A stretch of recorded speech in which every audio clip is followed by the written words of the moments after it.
une o rigor na lei como juiz e o amor do Cristo como missão evangelizadora. Recebam Dr. Serlon!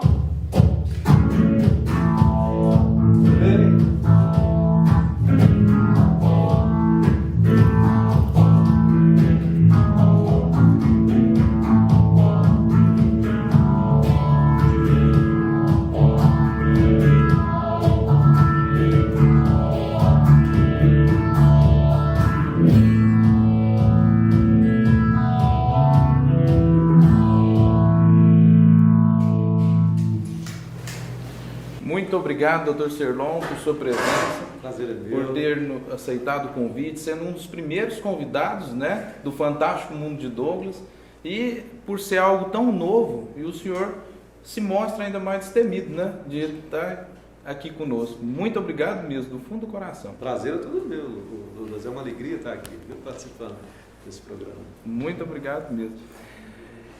O senhor é natural de qual cidade, Dr. Serlon? Eu sou natural de Tupaciguara, ali no Triângulo Mineiro, uma cidade que fica perto de Uberlândia, cidade extremamente progressista.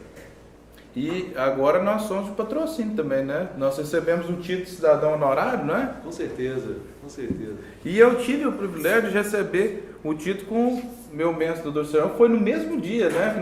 No mesmo ano, né? Com certeza. E aqui, e eu vou falar aqui que assim, para mim, foram uma dupla alegria, porque a primeira de ter recebido o título dessa cidade que me deu tudo, que é uma cidade que eu tenho dentro do meu coração, que eu sou de Brasília, Distrito Federal, e tinha até uma profecia que de Brasília viria, né, nascer um ser lindo, tudo, né? Tem muita coisa complicada de Brasília, mas vem também coisas boas de Brasília.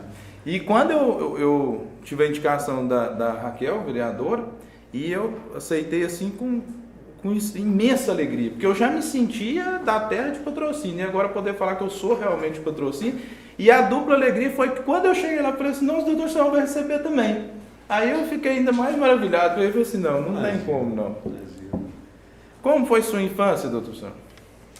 A minha infância foi, se é que eu posso dizer assim, uma infância extremamente saudável e um pouco talvez diferente dessa infância que nós vemos hoje, porque eu tive a oportunidade ainda de brincar na rua, né?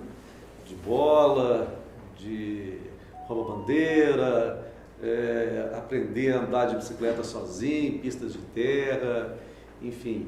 E afora isso, eu sou muito grato a Deus pela infância que eu tive, porque tendo os pais que eu tenho, né, que sempre me ensinaram princípios de retidão e de moralidade muito fortes, né? Isso me proporcionou muita proteção durante a minha infância, muito cuidado. Então, embora assim com toda a liberdade, havia sempre no coração da gente muito temor de Deus, né? De fazer algo que viesse a desagradar o coração de Deus ou que viesse a desagradar os pais. Então, eu creio que isso me protegeu muito e me trouxe uma infância muito saudável. É bom, porque hoje em dia a gente trabalha, a criança trabalha pouco essa questão, não do temor de um sentido, foi bom o senhor trabalhar essa questão, né? Mas no sentido de respeito realmente pelos pais, né? Sim, exatamente. Era um temor realmente assim, que a gente tinha daquele respeito que olhava profundo. Se o pai olhasse, a gente já corria. E eu gostei muito, o que o senhor mais gostava de brincar quando era criança? Que eu mais gostava? Eu gostava muito de andar de bicicleta. Andar de bicicleta? De ir para as pistas que a gente mesmo preparava, né, de terra mesmo, eu gostava muito. Eu até certa idade eu tinha trauma de bicicleta, porque meu pai pegou e falou assim, quando foi me ensinar a andar de bicicleta, ele tirou as rodinhas. E eu falei, pai, mas eu queria que a rodinha e tal. Ele falou, sou homem, não usa rodinha não, vai ser rodinha mesmo. E me colocava na pirambeira e eu caía tudo lá. Ele falou, vai ser mole, só, vamos lá e tal. Meu pai me criou com um pulso assim mais firme, mas hoje eu agradeço, porque eu via que, hoje eu vejo que eu era muito mole mesmo. Ele tentava fazer eu andar de cavalo, eu também nunca dei conta muito de andar de cavalo, ele me montava de um lado e eu caía do outro.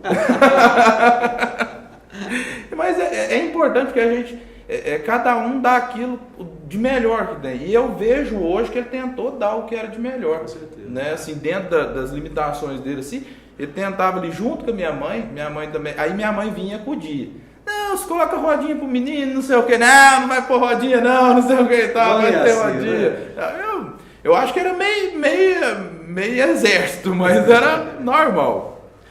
A família, o senhor falou dos seus pais, né, tudo. A família é uma base para o senhor? Não tenha dúvida. Família é tudo para mim. Família é onde a gente encontra o descanso, onde a gente encontra o apoio, onde a gente encontra o abraço. Família é onde a gente pode chorar as nossas dores, as nossas angústias e viver também as nossas alegrias. Na família a gente cresce, na família a gente aprende, né? E é tão interessante porque família é algo que é do coração de Deus, né? Se formos pensar bem, a primeira coisa mais importante no céu é a família, formada pelo Pai, pelo Filho e pelo Espírito Santo. E nós fomos formados à imagem e semelhança de Deus. Então, Deus projetou em nós esse desejo de viver em família. Por isso que Ele criou homem e mulher e disse: multiplicai-vos, enchei e povoai a terra. E essa formação, então, da família vem do coração de Deus. Eu primo muito pela família natural.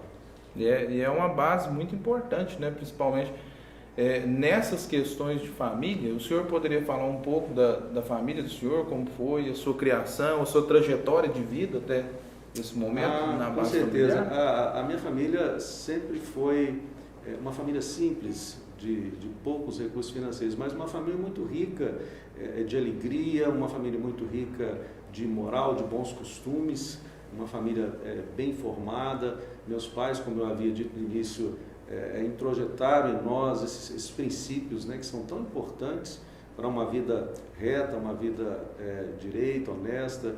E eu cresci assim, sabe? Comecei a trabalhar bem cedo, né, com cerca de 14 anos de idade. Eu já tive a oportunidade e o privilégio de trabalhar como office boy do Banco do Brasil, aquele que era conhecido como azulinho, hoje me parece que nem tem mais, né? Mas comecei ali com os 14 anos de idade, e quando me aproximei dos 18, pude prestar o concurso, né, da carreira administrativa do banco, ingressei nessa carreira administrativa e comecei ali em Passaguara mesmo, nessa carreira. E logo eu percebi que eu precisava sair da cidade, buscar novos horizontes, né? E foi isso que eu fiz. Passei no curso de Direito, comecei a fazer a faculdade e me mudei, né, dali daquela cidade para Uberlândia. Lá em Uberlândia eu comecei, de fato, a minha carreira jurídica como advogado do Banco do Brasil e tive a oportunidade ali também de fazer algo que eu amo fazer, que é lecionar. Fui aprovado no concurso público lá para professor de Direito Processual Civil da UF, né, Universidade Federal de Uberlândia. Ministrei aula ali há alguns anos de Direito Processual Civil, mas era muito latente em mim a carreira da magistratura. Então, eu deixei essa fase, deixei o magistério e me mudei para Belo Horizonte com a minha esposa. Até então éramos só eu e ela. Mudei para Belo Horizonte e ali em Belo Horizonte eu me preparei para o concurso e ingressei na carreira da magistratura, né? E na sequência comecei a voltar para o interior, vindo parar aqui em Patrocínio. O senhor falou da sua esposa e tal, vocês se casaram, enquanto o senhor estava nessa frente de estudos e tudo, ela Sim. uniu forças ali com o senhor. Não tenha dúvida, foi para mim um suporte determinante, né? Foi uma pessoa que sempre esteve ao meu lado, me apoiando, me incentivando, suportando, né, as minhas ausências para os estudos, as minhas viagens em busca de mais conhecimento e até mesmo de concursos, alguma coisa nesse sentido. Ela sempre esteve ali ao meu lado, sendo essa auxiliadora idônea, né, que realmente suporta, que apoia, que incentiva. Ela venceu junto comigo. Ontem a doutora Elisa gravou o programa dela, fique a dica, porque também ficou muito bom. E ela falou sobre essa questão da força da mulher, o apoio realmente ali de uma mulher na vida de um homem, né? E também do homem na vida de uma mulher, que hoje é muito importante e tem se desfarelado em algumas famílias. Depois o senhor falou que vieram os filhos, né? O senhor tem quantos filhos? Eu tenho 3 filhos. Graças a Deus, são 3 3 preciosos filhos. São 2 mulheres? 2 mulheres e um homem. Lorena, Jordana e Davi. E também, os filhos são assim, eu ainda não tenho, porque eu não posso ter filho. Porque eles falam que quando é bonito demais, o filho costuma não sair muito bonito. Aí eu não quero fazer isso com a criança. Então. Mas assim, é brincadeira, lógico, eu penso talvez em ter filho no futuro, quando eu tiver uns 25 anos, mais ou menos. Está muito novo para isso. Está muito novo, ainda vou esperar um pouquinho, na hora que o cabelo branquear. E vieram dos seus filhos, do Serlon, essa análise que o senhor tem realmente de trabalhar com as crianças, trabalharem ali com os pais dessa família, dessa base sua familiar? Não tenho dúvida, a gente aprende muito quando a gente educa filhos. Uma coisa é você ser filho e ser educado, outra coisa é você criar filhos, né? E tentar passar para esses filhos valores, né? E ajudá-los nessa caminhada.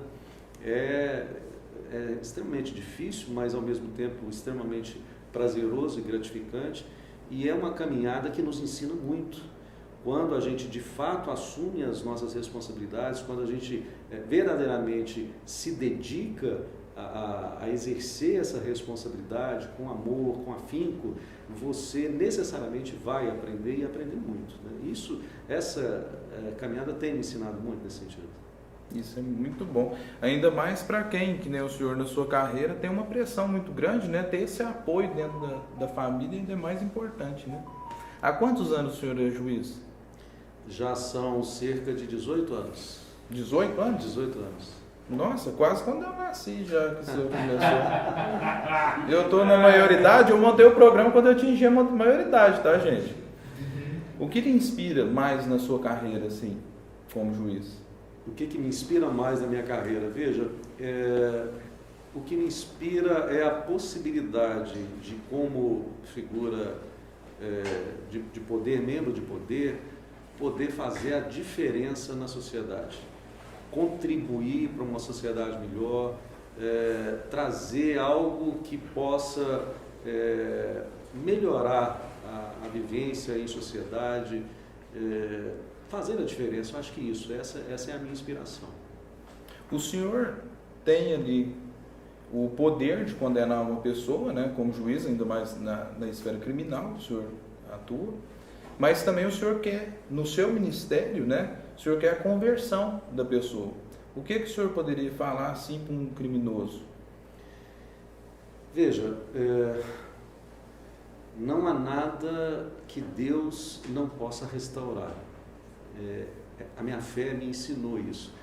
E o que eu diria para um criminoso é que, se ele se arrepender, essa é a base do Evangelho, se ele se arrepender e buscar em Deus o perdão do seu erro, ele de fato será perdoado. Porque a palavra diz que, se nós nos arrependermos e confessarmos os nossos pecados, o Senhor não só nos perdoará, mas nos purificará de toda a injustiça. Então, por mais que ele tenha pecado, e por pior que seja o pecado dele, sempre haverá da parte de Deus a disposição de perdoar. E se ele se arrepende, se ele busca esse perdão, com certeza ele o receberá. É bem verdade que ele não será eximido das consequências do pecado, porque ele deverá cumprir a sua pena, ele deverá responder pelos seus atos, né? Deus não nos exime dessas consequências, mas ele nos perdoa, no sentido de nos dar uma nova oportunidade, no sentido de nos livrar da morte eterna. E é importante isso, que nós vemos até nos exemplos que nós temos, por exemplo, de Paulo, que antes era Saulo, né? Que no momento que ele vê Jesus ali, primeiro ele tem uma cegueira, mas ele tem essa conversão, né? Uma conversão pura ali. E é bonito isso em Deus, né? Que todo aquele que realmente queira se converter, é imediato. A vida muda, né? E muda de um sentido assim, que purifica, que nem o senhor colocou muito bem, e a pessoa segue um novo caminho, sem aquela questão da culpa, né? Porque tem muita gente que quer carregar a culpa, mas na realidade não trabalha realmente essa melhora realmente. Não tenha dúvida, não tenha dúvida. E esse exemplo de Paulo é extremamente oportuno, porque nós vivemos atualmente muito esse exemplo. Nós vemos, e eu era uma dessas pessoas, pessoas que sinceramente acreditam em têm uma determinada crença e creem que estão fazendo o correto, como Paulo. Paulo acreditava que servia a Deus e ele fazia com todo afinco, até que ele teve um encontro com Jesus. Não é mesmo? Isso, o que eu aprendo aqui? Enquanto eu não tenho um encontro com Jesus, para tirar as escamas dos meus olhos, para me fazer enxergar, nada do que eu possa fazer pode me levar a Deus. Foi o que aconteceu com Paulo. Ele, quando teve esse encontro com o Senhor, as escamas foram removidas, caíram dos seus olhos, e aí sim ele pôde perceber o quanto ele estava errado. Por mais que ele fizesse para Deus, né, ele havia sinceridade nele em fazer tudo o que ele fazia, mas ele não tinha tido ainda um encontro real com o Senhor. Chega até o assassinato assim, né, de Estevão, sim, né? Sim. E é uma coisa assim muito viva. E eu gosto muito de trabalhar Paulo, porque tem muita gente que acha, mas ele foi um difusor do cristianismo, sim, né? Porque a conversão, a gente acha muito nisso. Ah, quero ser santo, por exemplo. Mas Jesus mostrou que ele pegou 12 pessoas absolutamente comuns, né? E transformou em pessoas com potencial. Ele via em nós, né? Ele sondava realmente o potencial que há em nós. E foi bom o senhor colocar nessa questão, porque talvez a pessoa faz algo errado, mas Deus vê o potencial daquela pessoa. Porque todos estão fadados a serem, né, luz, serem, sim, realmente salvos. Sim, sim.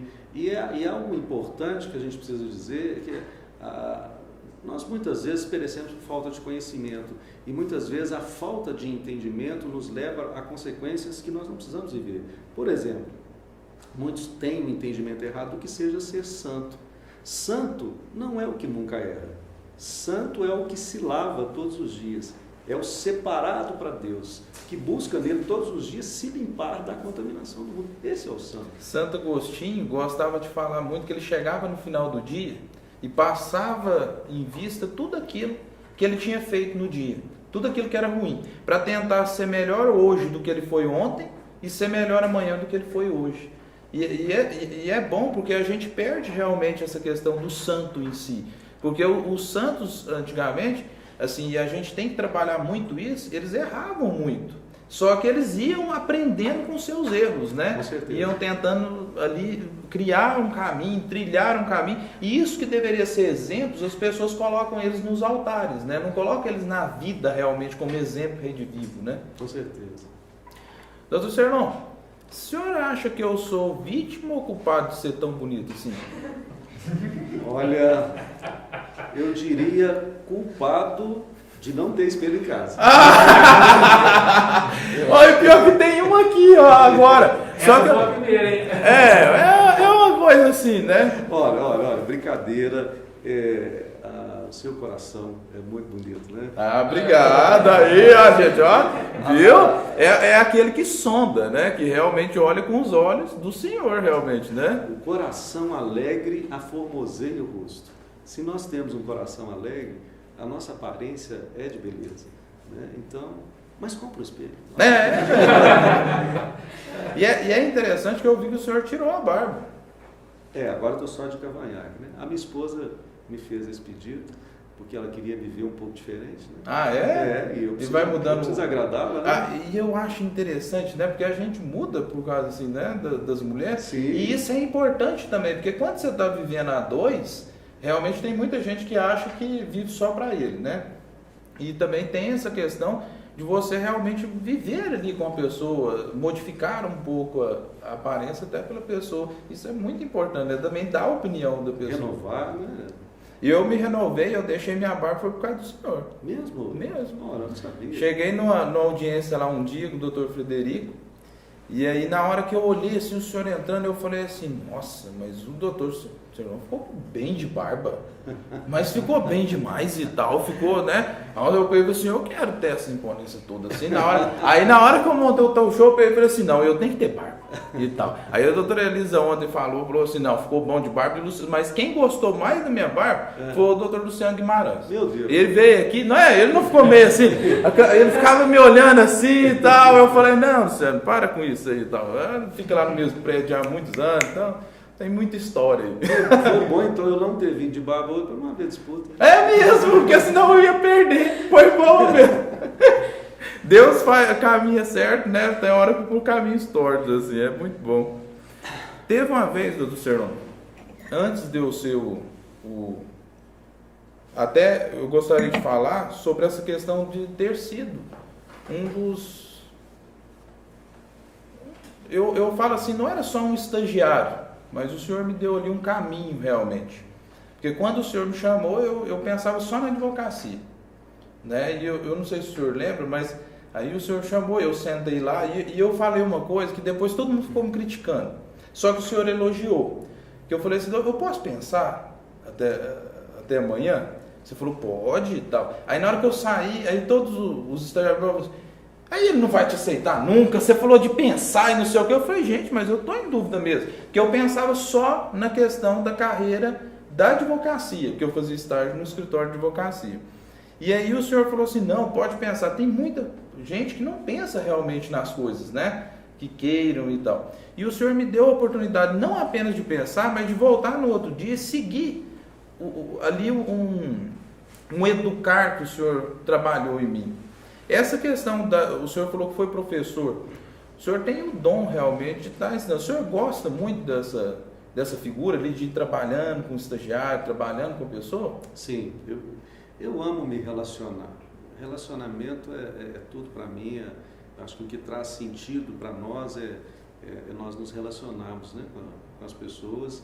E eu tenho realmente essa pegada de, né, professoral, de ensinar, de mostrar, é algo muito latente em mim, muito forte em mim, sempre foi assim desde que eu era jovem, né?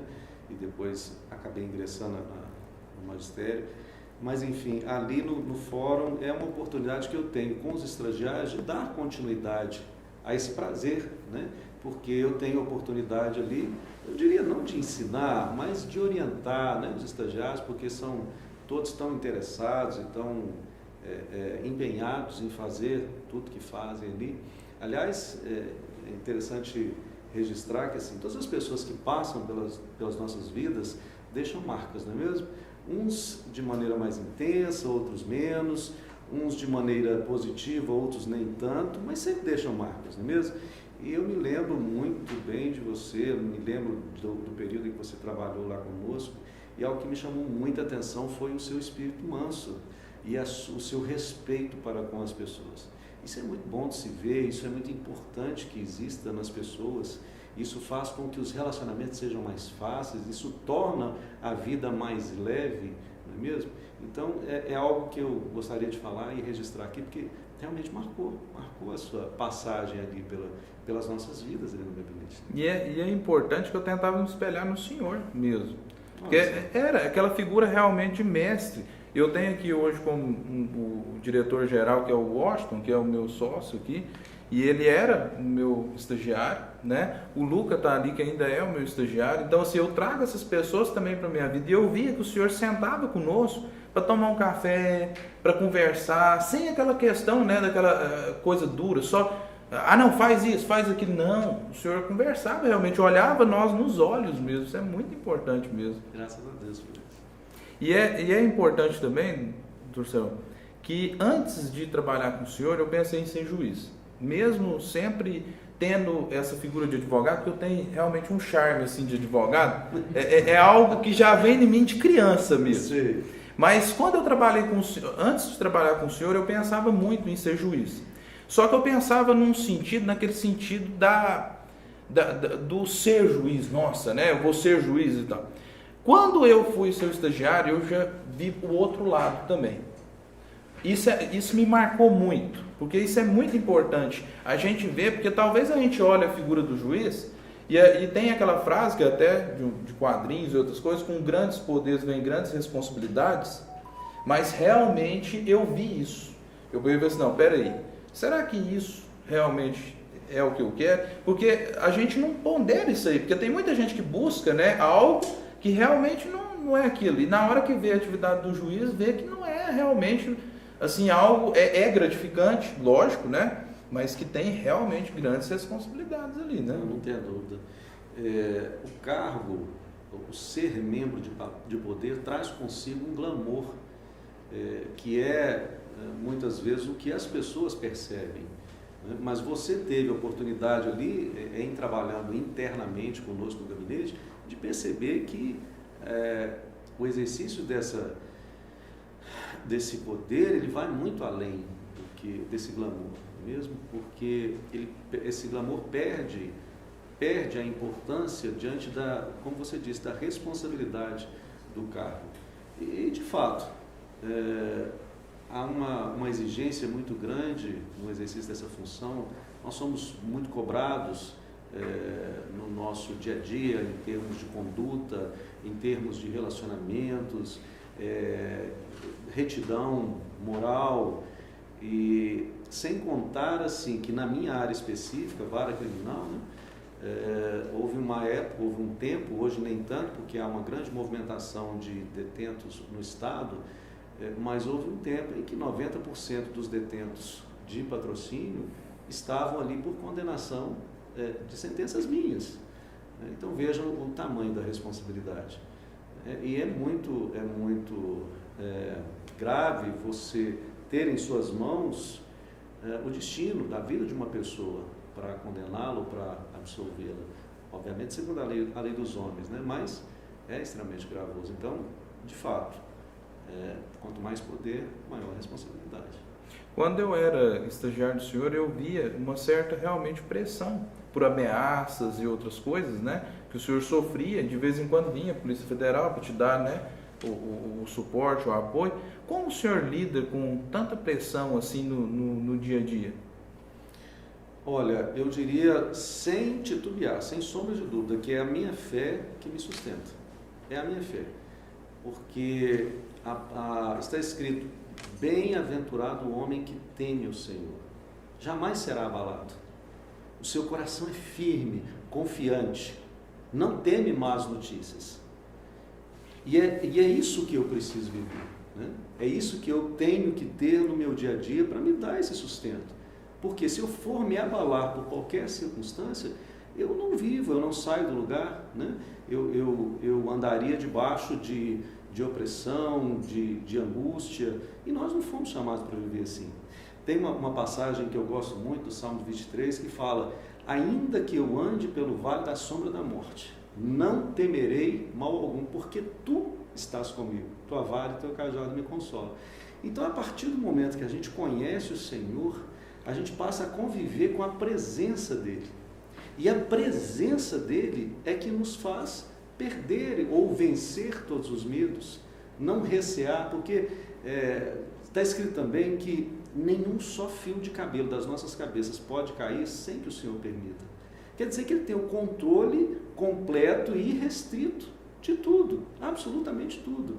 A minha vida está nas mãos dEle. Por que eu hei de temer alguma coisa? O que pode me fazer o homem? Maior é o que está em mim do que o que está no mundo. Então eu não tenho que temer, por mais que as circunstâncias adversas surjam, por mais que haja uma oposição, por mais que haja ameaças, eu tenho um Deus que me sustenta, que me guarda, e só me acontecerá algo se Ele permitir. Não é mesmo? E isso traz paz ao meu coração, traz sustento, traz descanso, assim como está escrito lá no Salmo 23. Eu acho importante porque na época que teve uma ameaça mais assim, a polícia veio, né, federal, e o senhor sentou conosco, que eram os estagiários, e explicou justamente assim.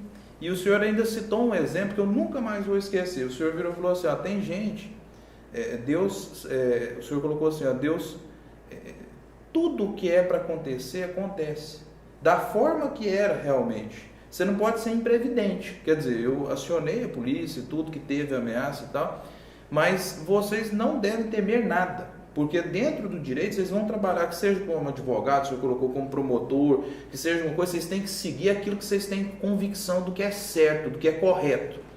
Então o que acontece? Tem pessoas que tomam facada, tomam tiro, e não falecem. Tem outros que caem caem na beira do passeio, do nada, e falecem. O senhor colocou assim, a morte em si não é o medo. O medo é você, o senhor colocou de uma maneira que eu achei lindo. O senhor colocou assim, o medo é de você estar vivo e morto ao mesmo tempo por medo. Quer dizer, não fazer aquilo que era certo. E aí, nesse momento, eu saí, né? E aí, tava 2 policiais, assim, de guarda na porta. E eu peguei assim, vocês vão me acompanhar até o banheiro? Não sei o quê. Moleque engraçadinho, né? Eu vai embora, só não sei o quê. E eles estavam meio nervosos, que eles ficam, né? Com a escopeta, com o trem. Aí eu falei, não, que chique seria eu andar lá dentro fora, escoltado e tal, não sei o quê. Porque as pessoas têm esse glamour, né? Porque vendem uma imagem... Ah, é um glamour então, mas a pressão é muito grande, né, doutor Senhor? Assim, porque o senhor teme, no mesmo tempo, não talvez a pessoa não teme por ele, mas teme pelas outras pessoas, né? Mas tem essa questão, e eu gostava muito de ver a forma que o senhor trabalhava. O senhor tirava o medo, porque era uma coisa de, na hora, um jovem, né? Eu tinha ali 19 ou 18 anos, né? E aí o senhor chegava lá, conversava com a gente, falou, gente, não vamos temer, vamos conversar e tal. E eu achava isso muito importante, muito bom mesmo. Inclusive o mesmo pode se aplicar para essa situação que nós estamos vivendo hoje, da pandemia. Eu tenho visto aí as pessoas extremamente angustiadas, né? Achando que tem o controle da situação, mas ninguém absolutamente tem controle de nada. É óbvio, nós devemos ser prudentes, tomar todos os cuidados, fazer a nossa parte, né? Os aspectos aí de higienização, as questões de sanitização, o uso de máscara, álcool em gel, isso é extremamente necessário. Mas o que vai além disso foge ao nosso controle. E aí nós precisamos confiar em Deus. Eu costumo dizer algo, que enquanto Deus não permitir que nos sobrevenha a morte, nós somos imortais. Enquanto nós não cumprirmos nessa terra o propósito de Deus para as nossas vidas, nós somos imortais. Eu falo, obviamente, daqueles que têm aliança com o Senhor, né? Porque o que não tem aliança com o Senhor, ele não tem compromisso com Ele. Mas é importante que a gente tenha isso para que a gente ande descansado, porque senão a nossa vida torna-se um tormento. Torcerão, o senhor já teve várias oportunidades de ser transferido para outras varas, civis e outras coisas.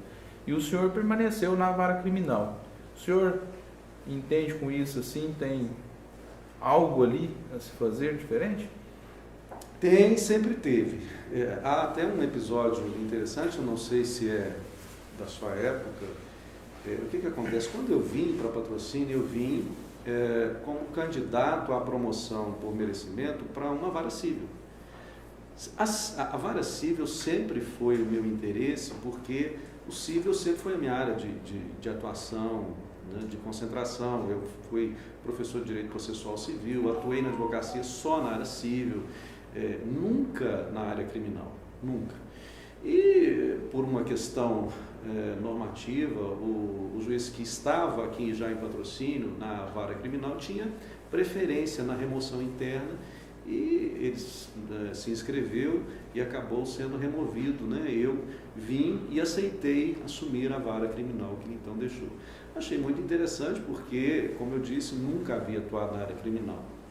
Mas comecei a lidar com os processos criminais, gostei, continuei, e houve um tempo em que aquela vara que eu tanto almejava vagou, não é mesmo? Que era a segunda vara civil.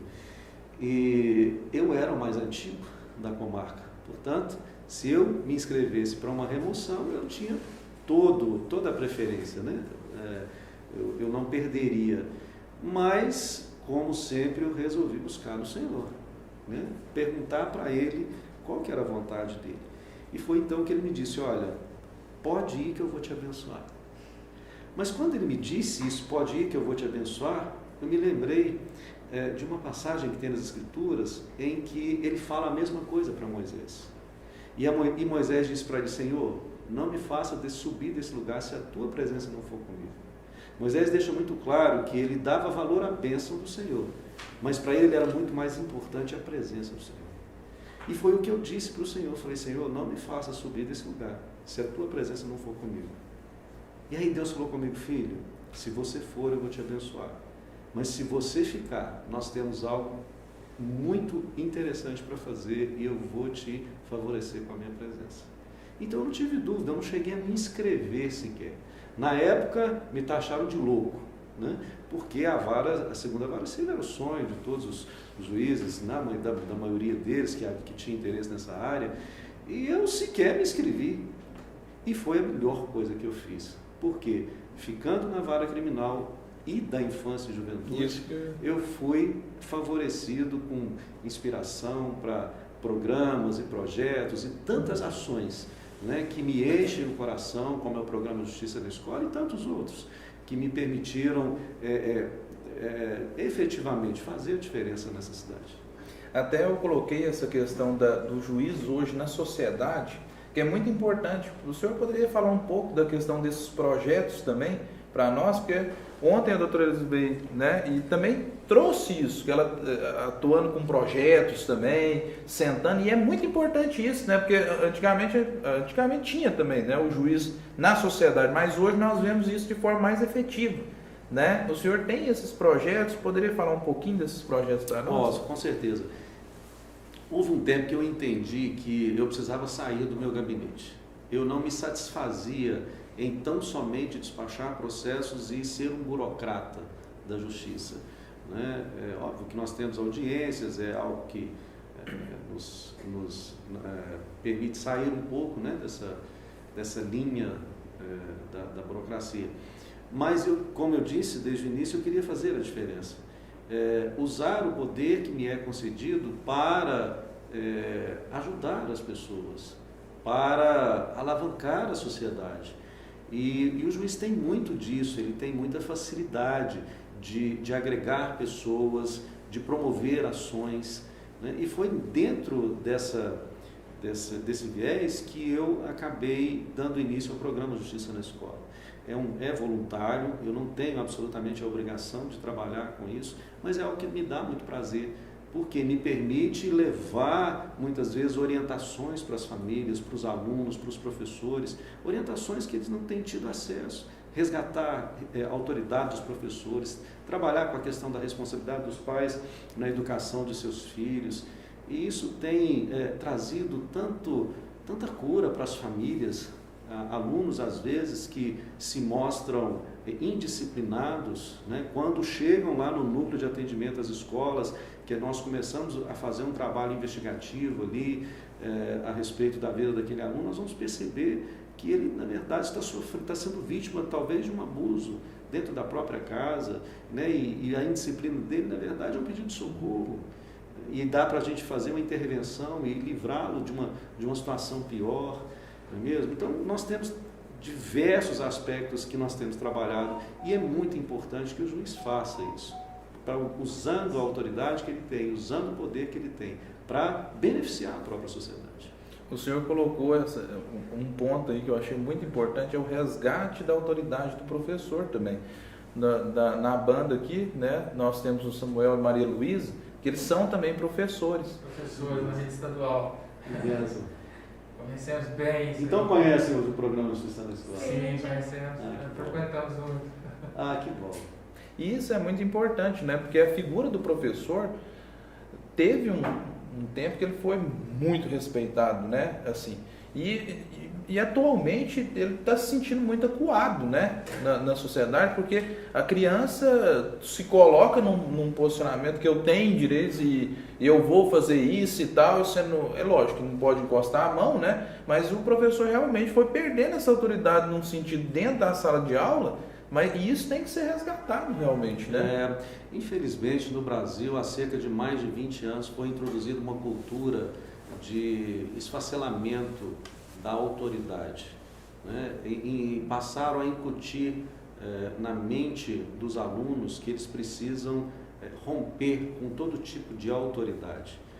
E eles já encontravam uma dificuldade para ter essa referência de autoridade em casa, então foi um prato cheio para se instalar a anarquia no meio da educação brasileira. né? São fundamentos aí que foram lançados e que precisam ser revistos. Nós temos tanto falado a respeito disso, e por isso que a gente fala em resgate da autoridade dos professores. O jovem, ele clama por isso, ele pede por limites, ele pede para que seja orientado, para que sofra limites e assim se desenvolva de maneira saudável. Ser direcionado também, né? E uma das formas é dar para o jovem a referência de autoridade. Então, se ele não tem referência de autoridade em casa, se ele não obedece os pais, se ele não os vê como figura de autoridade, ele não vai ver também o professor como figura de autoridade, ele não vai ver o delegado de polícia como figura de autoridade. Por isso que muitos acabam chegando à minha sala de audiência, onde ali sim, né, debaixo de uma força do Estado, né, acabam sendo internados para cumprir uma medida socioeducativa. Por quê? Porque nunca tiveram referência de autoridade. Nós vemos também a questão que o senhor trabalha muito com os pais, né?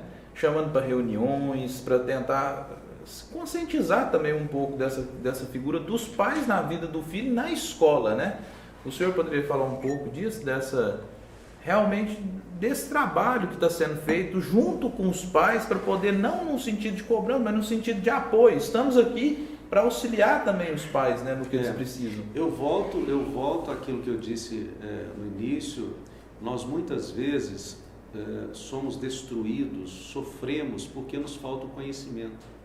Não é tanto a pobreza, a falta de recursos financeiros que nos fazem ser derrotados, mas é a falta de conhecimento. E eu percebo que nessa geração com a qual nós estamos lidando, muitos pais sequer sabem dos deveres que têm em relação aos seus filhos, sabem de suas responsabilidades. Houve uma distorção, inclusive, a respeito do Estatuto da Criança e do Adolescente, no sentido de dizer que nada se pode fazer em relação à criança e ao adolescente. Eles só têm direito, não teriam deveres. Isso é uma falácia, isso é uma interpretação equivocada. Foi por meio disso, inclusive, que se instalou, né, muito dessa perda da responsabilidade, da autoridade dos pais com relação aos seus filhos.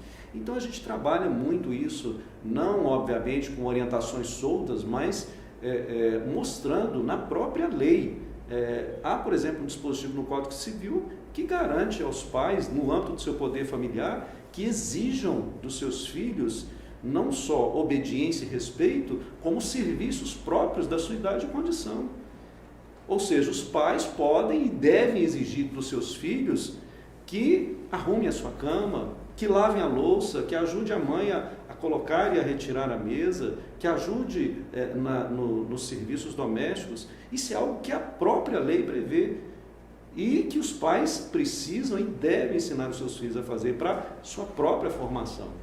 Até para na sociedade em si, esses valores serem formados, né? Com certeza. Porque tem muita gente acreditando assim, isso não é para mim. Como não é para você?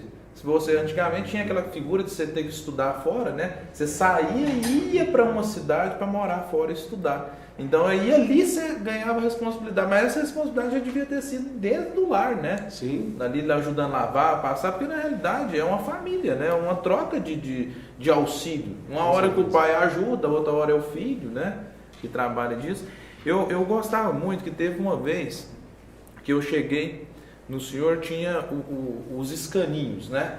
Os famigerados escaninhos, era um monte. A pessoa não tem noção do tanto de processo que tem numa vara. O senhor responde hoje com quantos processos dentro da vara do senhor? Nós temos cerca de 7 mil processos. Estávamos com mais de 10 mil, mas agora, com uma redistribuição que houve interna, né, entre varas aqui da comarca, nós caímos para cerca de 7 mil. Se eu não estou enganado. 7 mil processos só para o senhor, não é? Isso. E é algo assim que as pessoas não têm noção, né?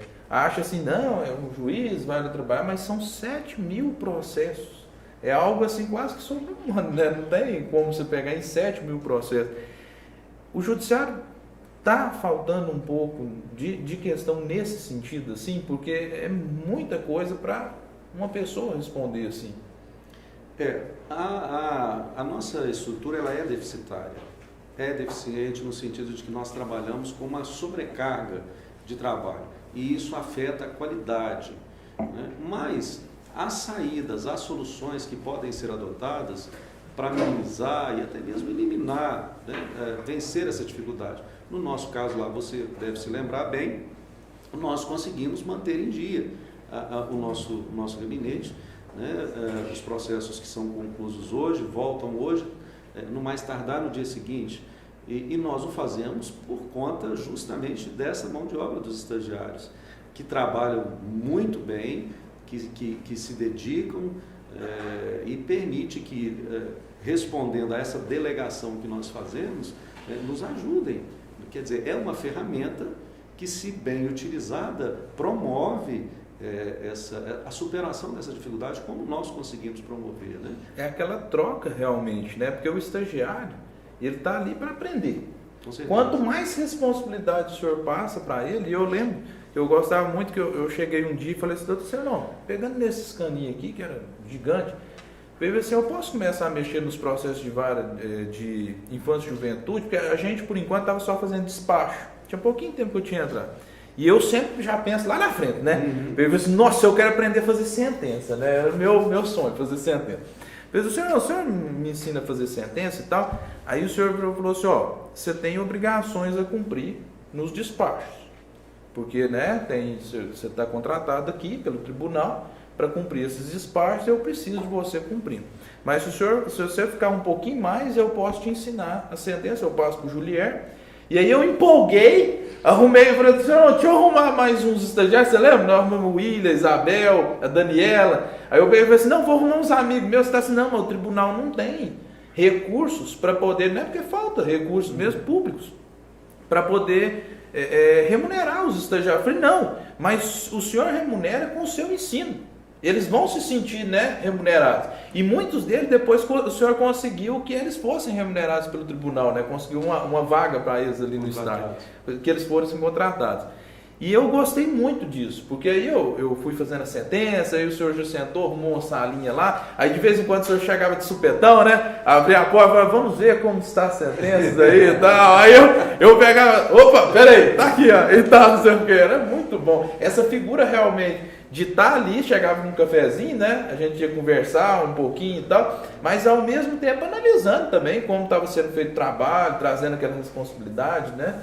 Essa figura realmente ficou, me marcou muito mesmo na minha vida. E trouxe até para mim. Hoje eu tenho, por exemplo, um critério de tentar observar pequenas coisas que o senhor me ensinou. Que era num tempo que, por exemplo, eu ia fazer uma sentença, eu errava alguma coisa, o senhor ia dar um risquinho. Aí quando eu errava uma coisa muito esdrúxula, o senhor ia, pegava e riscava assim. Aí eu olhava e falava assim, nossa, eu tô nervoso com essa aqui. Eu errei muito mesmo, eu quase que afundava o papel, né? Mas é importante isso, é demonstrar. E eu lembro de uma passagem também, que eu cheguei e falei assim, doutor, senhor, não, para eu fazer essa sentença aqui, aonde eu devo, né, me espelhar numa jurisprudência, numa doutrina? Aí o senhor virou assim, pegou um livro que estava assim e falou assim, está nesse livro aí, procure. E aí eu saí com o coração a mil, né? Falei, gente, e agora? Como é que eu vou achar, né? Eu achei que o senhor ia abrir o livro, né? Falar, não, aqui tá. E eu estudei o livro quase todo, né? Olhando e justificando e tal. Aí deu no final do dia, eu cheguei e falei, senhor, não, eu achei essa parte, tudo, eu coloquei na sentença, muito bem. Você está de parabéns e tal. E isso é o que? É ver o potencial na pessoa. É trabalhar realmente. O senhor gosta realmente de trabalhar esse potencial nas pessoas, assim, dessa forma? Gosto muito. Nós tivemos, inclusive, muitos casos de estagiários, à época até voluntários, que outros setores consideravam que eles não tinham perfil ou não tinham a capacitação necessária.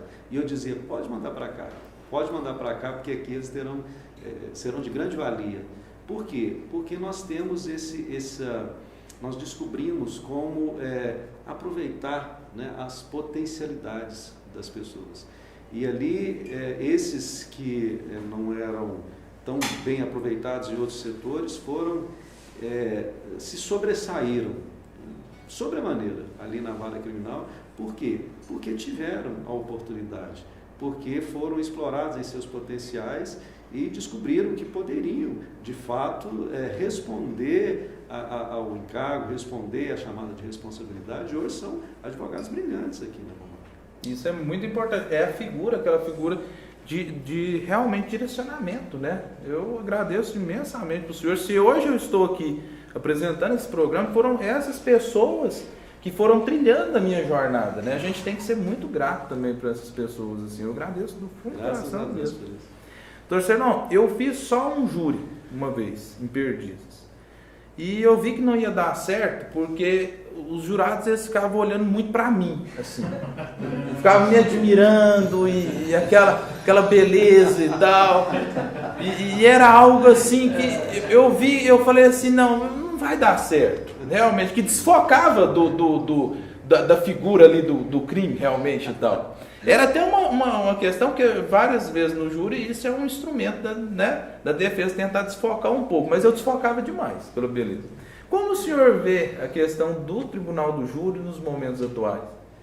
Olha, eu vejo como de extrema importância a formação do júri, porque por meio da formação do júri, a própria sociedade participa do julgamento dizendo o que ela quer e o que ela não quer. Porque muitas vezes o julgamento feito por um juiz de direito, né, que conhece a lei, ele é muito levado ali pela aplicação da lei, por mais que ele procure fazer justiça, né, ele está sempre limitado ali pelo direito. Mas o jurado não. O jurado ele leva a consciência dele, ele leva os princípios que estão arraigados de vida, de moralidade, de costumes, não é mesmo? E ele aplica aquilo ali. É a própria sociedade dizendo o que ela admite e o que ela não admite. Eu acho de extrema importância. Isso é muito importante também. Eu gostaria até de fazer algo aqui, se o senhor me permite, é uma avaliação. Tipo, quase um julgamento, alguma coisa nesse sentido. Licença? Fica à vontade. Eu, por exemplo, cadê a minha Beca? A minha auxiliar Milena, A capa do Batman. olha. E a Milena hoje está uma verdadeira... Uma dama. Uma dama mesmo. Só um minutinho. Rápido. Essa Beca, né? Ela foi do Dr. Zé Humberto Machado, que é um dos meus mestres também. Ele fez muito júri com ela. E eu tenho bastante honra de vesti-lo, assim, hoje aqui. E eu vejo ele também, como eu vejo o senhor sempre na minha vida, eu vejo ele também através dos seus exemplos. Mas algo também me chama a atenção. O senhor fez quantos júris? Eu devo ter batido já a casa dos 100 júris ou mais, né? 100 júris? Ou mais. Em 100 júris que o senhor fez, o senhor já viu algum advogado mais bonito do que eu, assim? Nossa Senhora. O que faz a falta de um espelho? Então, já que não vai ter esse julgamento justo, porque o senhor não vai colocar nessa forma, então eu vou voltar aos meus trajes. Nossa, rasgou. Eu fiz bonito de qualquer jeito, olha. Você dá uma vez. É o máximo mesmo. Parece, né? No Fantástico Mundo de Douglas tem isso, tem até ilusão. A gente acha que é uma coisa que é um fantástico que não existe. Mas nos olhos, quem fala isso muito pra mim é minha mãe. Porque na realidade, quem me acha bonito mesmo, lindo mesmo é minha mãe. As mulheres só me acham sexy. E os homens também. O Lucas só. Doutor Sernon, o senhor venceu uma doença que na época quando eu entrei para ser o estagiário do senhor estava já no processo de cura. E eu vi no senhor uma força muito grande e uma fé muito grande, inabalável ali. O senhor encontrou algo a mais assim na dor? Encontrei, com certeza. eu descobri que algo precioso que Deus deu ao homem é o livre-arbítrio.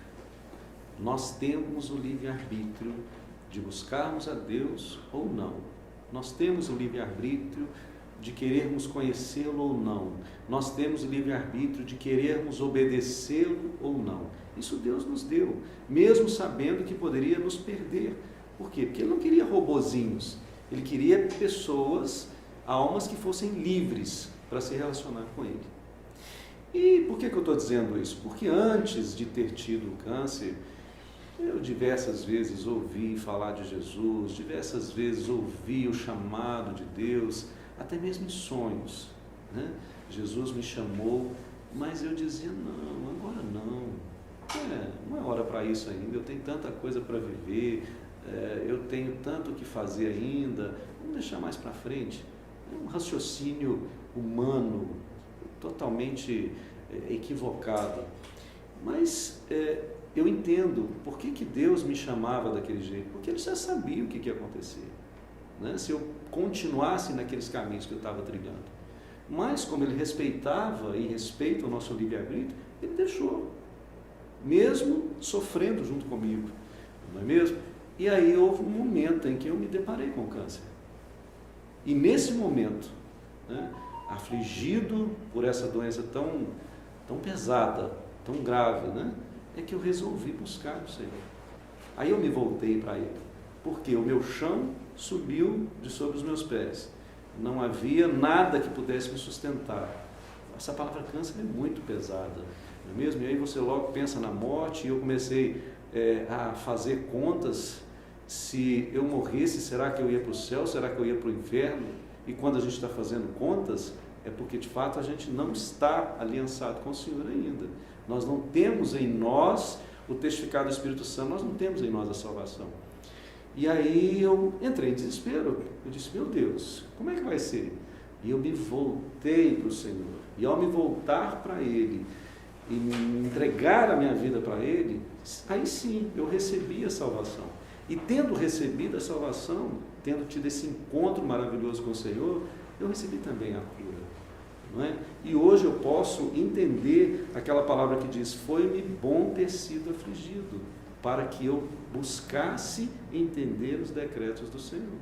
Então eu dou graças a Deus porque eu tive o câncer. Eu não dou graças a Deus pelo câncer, mas porque eu tive o câncer. Porque Deus é aquele que transforma a maldição em bênção. E todas as coisas cooperam para o bem daqueles que amam a Deus, que foram chamados segundo o seu propósito. Então Deus toma aquela situação e usa em nosso favor. E foi o que Ele usou para me atrair, com cordas de amor, com laços de amor para Ele, né? E pudesse me render, me entregar a Ele. Então, tem muita gente que pergunta diante de uma dor, eu aprendi isso, que pergunta por que Deus? E eu aprendi que nós devemos perguntar para quê, né? Para quê? Qual o sentido que o Senhor quer? Porque Deus sempre quer algo bom para os seus filhos, né? Então, para que o Senhor quer isso? Para que eu estou passando por isso, né? Nem o Senhor colocou, se a gente não aprende pelo amor, né? A gente vai aprender um pouco pela dor, né? Não tenho dúvida. Algo que eu aprendi muito cedo, pela bondade de Deus, foi justamente a respeito desse questionamento. E hoje, quando eu tenho alguma situação que me traz angústia, que me traz dificuldades, eu me prostro diante do Senhor perguntando para Ele, não o porquê, mas o que eu preciso aprender. Por quê? Como eu disse no começo, a minha vida está nas mãos dEle, Ele faz o que Ele quiser, não é mesmo? Agora, nesse processo, eu tenho a oportunidade de aprender algo. E aí, essa deve ser a pergunta. Não por quê, mas o que eu preciso aprender, né? Foi o que eu vivi, inclusive agora, com o segundo câncer, né? Tive agora um outro câncer completamente diferente do primeiro, com uma gravidade muito maior, e cuja descoberta aconteceu assim, pela bondade de Deus também. Da mesma forma fui livrado. Achei que dessa vez teria chegado a minha hora, porque desde que eu conheci o Senhor, eu vivo constrangido, sabe? De um lado, eu amo estar aqui e servir Jesus. Mas, por outro lado, é incomparavelmente melhor estar com Ele. não é mesmo? Então, entre essas duas situações, a gente vive constrangido, sem saber, né, o que fazer. Então, quando chegou para mim a notícia desse segundo câncer, eu me perguntei, me questionei, Senhor, é chegada a hora? É chegada a hora? Porque no começo da nossa caminhada eu sempre pedi muito para o Senhor que me levasse, por causa do meu desejo de estar com o Senhor, né? Mas Ele falou, não, calma, tem muita coisa para fazer aí. E isso acalmou meu coração. Só que quando a gente se depara com situações como essa, a gente é levado a pensar. Por isso nós precisamos estar prontos. Por isso nós precisamos ter essa aliança com o Senhor, para que efetivamente nós saibamos para onde que nós vamos. Não é mesmo? Dessa vez o senhor não fez nem contas. Não. Dessa vez não, graças a Deus, porque eu já tenho aliança com o Senhor, né? Já tenho testificado, porque a palavra fala que o Espírito Santo é o penhor, é a garantia que nós temos, né? Da salvação, e Ele testifica com o nosso Espírito dessa salvação. Então, e eu gosto muito dessa questão do senhor falar que conversa realmente com Deus, porque tem hora que a gente acha que precisa de intermediários, e Jesus mostrou, né, que todos nós podemos conectar ao Pai. E eu acho isso muito vivo, porque quando o Senhor me ensinou sobre isso, e o Senhor não ensinou num sentido de fé ali dentro, o Senhor ensinou com exemplos realmente que eu via. E aí eu coloquei isso na minha vida, de realmente ter uma conexão com o Pai. E foi muito importante há pouco tempo, porque eu também sofro de vez em quando algumas ameaças. Uhum. E é direto, umas 3 vezes no ano e tal, e eu não esquento muito não. Até meu sócio fica mais com medo de me perder, porque ele me ama, o Luciano, né, e tal. Mas aí, o que acontece? Eu me deparei, porque um amigo meu falou assim, Douglas, compra uma arma, né, para se defender e tal, porque os advogados agora estão facilitando o porte de arma e tal. E eu parei e fiquei observando isso. Na hora eu fui até tentar comprar, e eu não tenho nada a ver com quem, né, queira se defender, que acha que tenha e tal. Mas eu parei e falei assim, eu vou conversar com o senhor, para ver o que ele acha realmente, se eu preciso realmente me resguardar nesse sentido. E nessa conversa com ele, eu lembro que foi um dia assim, já estava umas 6, 7 horas da noite, eu estava no escritório, e aí me veio na mente aquela passagem assim, Douglas, lembre, né? E vem na mente mesmo, aquela conversa no consciente mesmo nosso. Aquele que com ferro fere, com ferro será ferido. E eu lembrei disso e falei assim, E ele falou, nada eu permito que não esteja no seu caminho. Então, se você tomar para si essa defesa, né, falar, não, eu vou me defender agora, você está abrindo mão da minha posição como pai. Isso eu até arrepio assim, porque foi muito vivo em mim. Porque tem hora que a gente assume para nós, e uma arma, ele ainda colocou nesse sentido. Uma arma pode, numa pessoa igual você, do temperamento que você tem, porque eu sou explosivo. A gente tem que se conhecer. Eu, por exemplo, se uma pessoa... Aqui todo mundo vê o Fantástico Mundo do Douglas e o Douglas alegre, né? Mas o senhor me conhece, o senhor sabe que eu sou meio nervoso, assim, né? Tenho o coração calmo, mas na hora a gente não sabe. Então você pode fazer uma loucura ou alguma coisa. Eu lembro de um professor meu que era juiz, eu não vou citar o nome porque eu não tenho autorização dele para estar citando. E ele falou que chegou bandidos e foram assaltar ele, e ele estava com a arma e ele guardava debaixo do negócio do banco do carro. E ele pegou e falou assim, eu vou pegar a arma, né, que dá tempo e tudo. E na hora que ele fez assim, pegar a arma não estava lá. A mulher dele tinha mandado lavar o carro e esqueceu de voltar a arma para o lugar. E aí os bandidos foram, assaltaram ele, não levaram ele, porque ele achou que ele ia ser sequestrado. E aí não levaram ele, levaram só o carro e pronto. Ele falou, Douglas, se a arma estivesse lá, eu ia pegar a arma e possivelmente eu teria morrido. Naquele momento. Naquele embate. E é algo assim, você acha, porque é muito imprevisível até essa questão da defesa. Porque pode ser que a pessoa chegue para te assaltar alguma coisa e ele assuste com aquela arma e já atire. É algo que realmente a gente tem que tomar muito em si. O senhor já pensou nisso também, da questão da autodefesa e tudo? Você deve se lembrar quando eu passei por aquele episódio da ameaça, não é mesmo? Do plano de atentado contra a minha vida que foi descoberto. Uma quadrilha, de fato, estava planejando me executar na porta do fórum, né? E isso foi descoberto e essa quadrilha foi desmantelada. E na época, inclusive, disponibilizaram para mim escolta, não sei se vocês eu estava na ocasião, né? Então, eu busquei o Senhor e Ele me disse, eu sou a sua segurança, eu sou o seu guarda, né? Então dispense a escolta, porque eu vou te guardar. E foi o que de fato eu fiz, eu dispensei a escolta com muita gratidão, porque foram homens que se abalaram, né, de onde estavam, dos seus trabalhos, para se dedicarem à escolta de uma autoridade, e eu sou de fato muito grato a eles. Mas eu os dispensei com muita confiança, com muita segurança, com muita paz, porque, como eu disse, eu sei o Deus que eu tenho crido, né? E eu sei que Ele é fiel para me guardar. Então, eu não preciso, desde então, eu nunca sequer cogitei de ter arma de fogo. Não tenho porte, enfim, não possuo arma, não tenho registro, qualquer arma, não tenho arma, porque eu entendo que a minha confiança está em Deus. Eu tenho, até eu vou falar, eu tenho só uma arma: o charme e a sedução. Essa foi linda, né? Doutor Serlon, antigamente, eu lembro que os meninos, quando eu era estagiário lá, os meninos ficavam muito na lan house. E a lan house, assim, não tinha computador em casa, né? Era mais difícil essa questão. O celular nem tinha na época, assim, né? Principalmente com internet, nem falava muito. E o senhor fez um trabalho junto, né, dessas lan house, colocando limites, né? Aquela criança não podia permanecer no horário de escola, tinha que ter uma ficha, tinha que ter uma segurança, uma fiscalização também, né, sendo trabalhado. E hoje nós vemos que os pais estão sofrendo muito com essa questão da educação, porque qualquer criança ele pode pegar o celular e ficar jogando a madrugada inteira, né? Muitas vezes o pai está dormindo, porque está cansado, né? E joga ali e tal. Como que o senhor vê essa questão de realmente do controle que deve ser feito dentro dessa questão da criança? Eu percebo que os pais têm se omitido muito no exercício dessa responsabilidade, até por desconhecerem muitas vezes os riscos.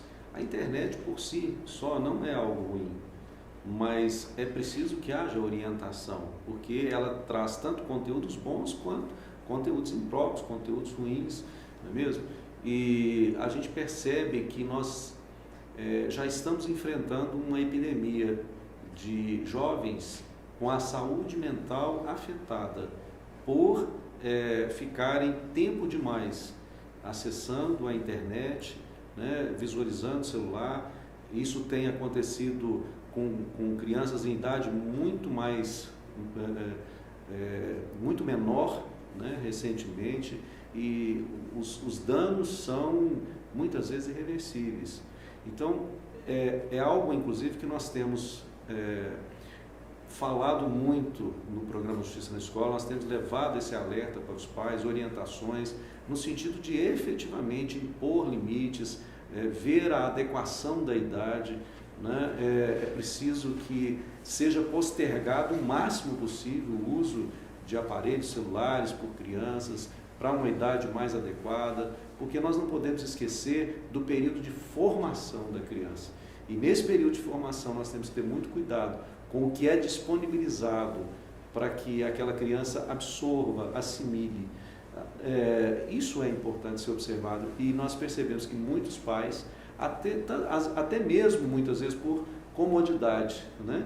Porque tem a fazer suas responsabilidades e entregar o celular para a criança fazer com que ela fique quieta, impedir que ela de repente apresente demandas, mas infelizmente isso tem trazido graves consequências na saúde mental dos jovens.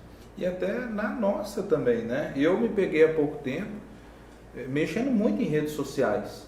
E aí foi importante, porque hoje nós temos aplicativos, a Samsung disponibilizou esse aplicativo lá, e eu até falei com o Orson, eu acho que isso apareceu para mim, tempo de uso de aplicativos. E aí eu vi que um da rede social deu 16 horas na semana. E eu peguei... Não é assim, é porque o pessoal me cobra muito eu postar fotos e outras coisas nas redes sociais, sabe? Aí eu tenho que ficar lá me introduzindo, entendeu? E aí o que acontece? Na hora que eu olhei, eu falei assim, gente, são 16 horas que eu poderia estar fazendo outra coisa, eu poderia estar lendo, poderia estar buscando, né, fazer um projeto, alguma coisa. Falei, não, peraí, eu vou limitar isso aí. Aí eu comecei a me policiar. Então, assim, é muito importante também, né? Porque essa questão, é que nem o senhor colocou, a tecnologia ela é amoral, ela não tem moralidade em si. Ela pode ser tanto boa quanto ruim. Sim. A pessoa que está utilizando ela que deve, né? Exatamente. Analisar essa questão. Qual que é a sua visão, doutor assim, de Deus na sua vida? Bom, primeiro, é o Criador de todas as coisas. Nada se fez sem que fosse por ordem do Senhor, não é mesmo?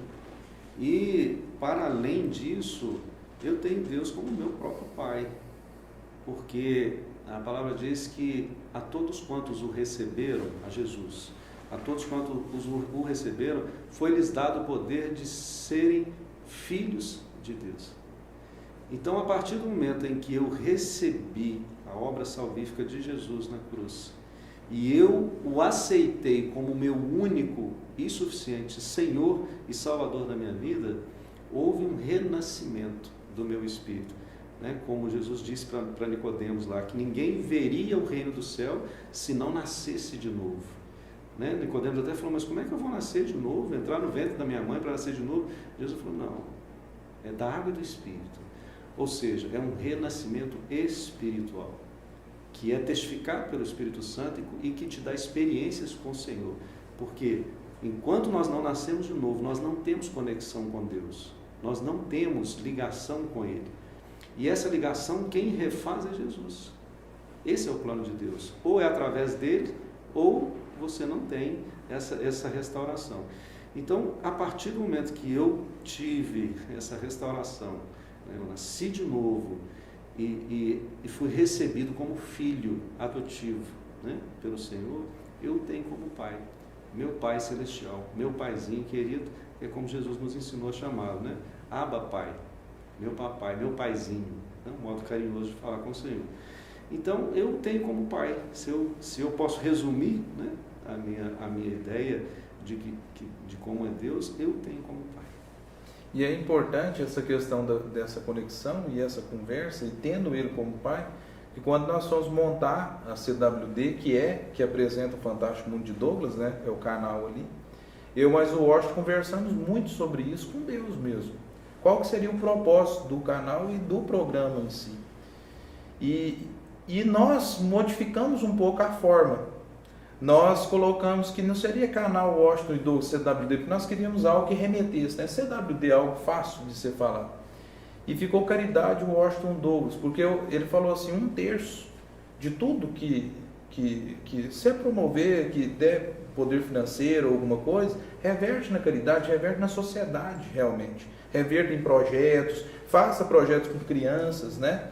E aí nós trabalhamos isso, colocamos no papel realmente. 1/3 de tudo que o canal conseguir, tudo que esse programa e outros programas que vierem pela CWD, né, porque ela vai apresentar também outros projetos, nós vamos trabalhar essa questão da caridade. E quando você caminha, você tem essa aliança com Deus, é importante assim, porque nós estamos chamando, de repente foi assim, o Samuel já entrou com a Maria Luísa, parece, aí nós já arrumamos o estúdio, arrumamos a sala, aí o fundo aqui nós não tínhamos a imagem, aí uma pessoa não tem a imagem ali e tal, você já pede. Aí de repente já vem o Luca e nós pensamos em reportagem de rua, veio o Biscoito e o Luca, nós tivemos que arrumar um louco e um mais tranquilo, né? Normal. A Milena entrou como assim, encaixando realmente, trazendo luz que ela dá ideia em pauta, grave e tal. E isso é muito importante como equipe. Porque na hora que você faz essa conexão, Deus vai transformando a sua vida mesmo. Se hoje o Fantástico Mundo de Douglas é possível,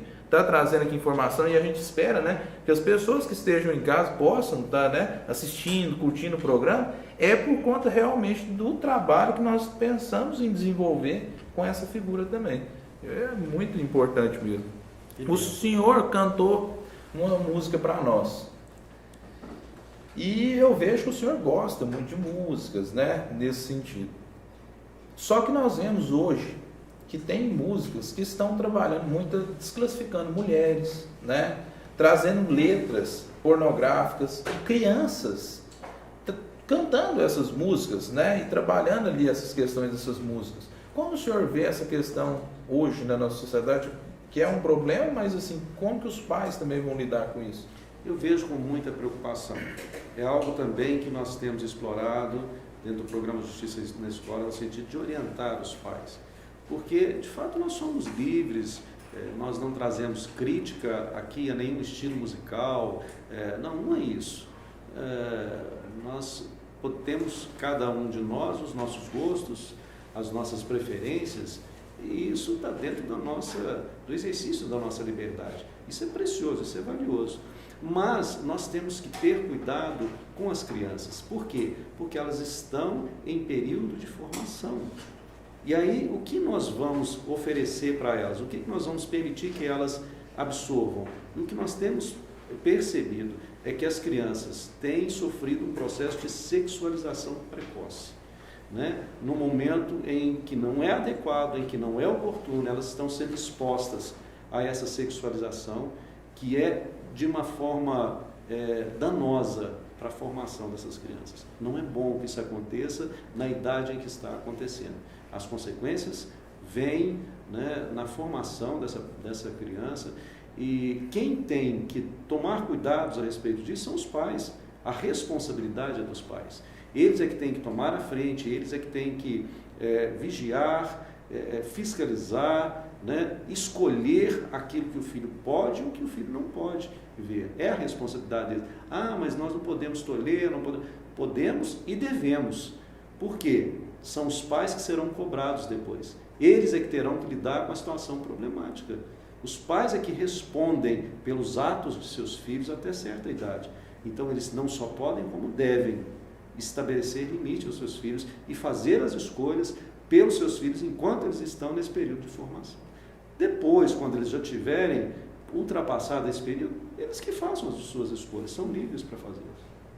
A nossa banda aqui, por exemplo, eles são educadores também, né? Não tem nenhuma letra, né, fora do comum. Eles estão até pensando em fazer uma letra com o meu nome. Então, seria de amor, de contemplação, uma letra assim, né? Mas o Samuel estava falando disso, né? Que ele está também trabalhando com as crianças com música, né? Assim, de letras, né? Assim. Eu tento assim, porque às vezes os livros didáticos às vezes se distanciam, né, da realidade ali do aluno, né? Sim.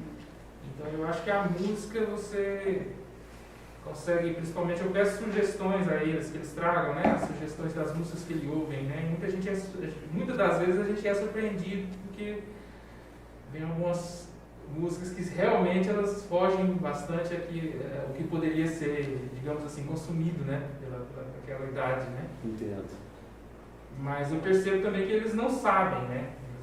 Muitas das vezes eles não entendem que estão nas letras. E é justamente isso que nós devemos levar em conta, porque eles não têm essa percepção. Não têm a maturidade para poder... Não têm a maturidade. Os pais precisam então fazer isso. Né? Uma vez teve uma rebelião na penitenciária e eu era o estagiário do senhor, e eu lembro que na hora que chegou a notícia da rebelião, o senhor, com um espírito muito firme e uma autoridade que me deixou muito assim, porque se fosse talvez uma outra pessoa, ele fala, não, né, chama lá a polícia e tal, e o senhor se colocou, falou assim, não, eu vou lá conversar com os presos. E até eu queria ir também, cheguei, né, falei assim, nossa, senhor, eu posso ir e tal. Falou, não, você faça as suas responsabilidades aqui, que eu vou lá. E eu já vou até ponderar que não é que o senhor, depois quando o senhor voltou, o senhor foi explicar, falando assim, você queria ver show. E lá são pessoas que estão ali, né, são seres humanos. Eu estava indo ali cumprir o meu papel, não apenas como juiz, mas como ser humano também, como irmãos ali. Então, assim, eu não te levei por conta disso. E eu peguei, então tá, porque eu achei que ele tinha, né, achado ruim. O senhor pode colocar esse cenário, assim, do senhor realmente enxergar ali como irmãos, ir lá, ter conversado, mesmo correndo risco também, né?